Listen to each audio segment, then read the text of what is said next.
महिला आरक्षण पर सियासत, प्रतिनिधित्व बनाम परिवारवाद की बहस। नमस्कार, आप देख रहे हैं सिटी पोस्ट लाइव। मैं हूं सृष्टि राज।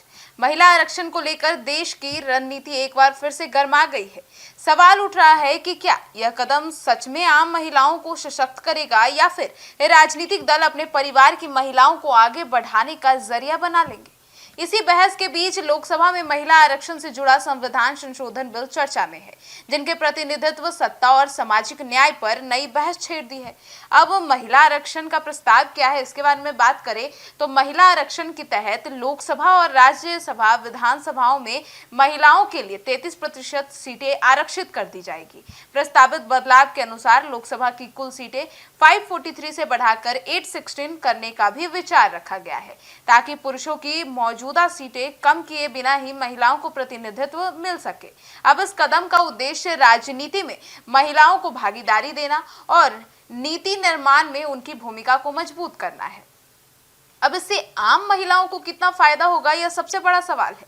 तो भारत में महिलाओं की आबादी लगभग पूरी आधी है, लेकिन सांसद और विधानसभाओं में उनकी हिस्सेदारी अभी भी काफी कम है।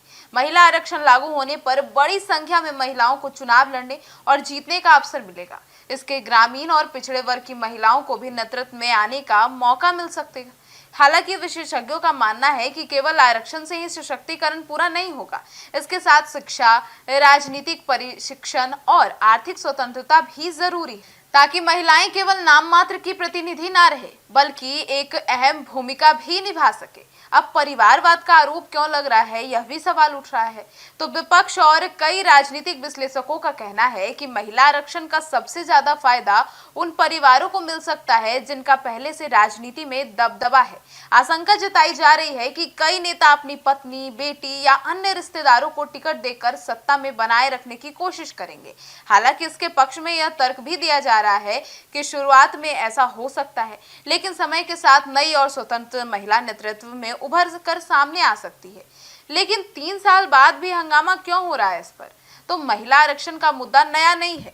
पिछले कई वर्षों में इस पर चर्चा होती रही है, लेकिन इसे लागू करने को लेकर राजनीतिक सहमति बनना आसान नहीं रहा। सीटों के पुनर्गठन, आरक्षण के भीतर आरक्षण, महिलाओं के लिए अलग से कोटा और राज्यों के हित जैसे मुद्दे इस बिल को लेकर विवाद का कारण बने हुए हैं।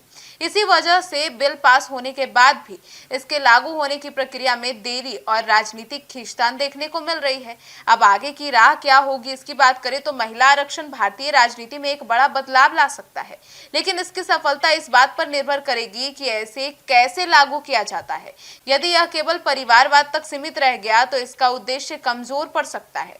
वहीं अगर इसे सही तरीके से लागू किया गया और आम महिलाओं को मौका मिला तो यह लोकतंत्र को और मजबूत कर सकता है। अंततः महिला आरक्षण सिर्फ एक कानून नहीं है, बल्कि सामाजिक बदलाव का एक बड़ा कदम है, जिसकी दिशा और असर आने वाले समय में साफ होगा। आपकी क्या राय है, जरूर बताइएगा।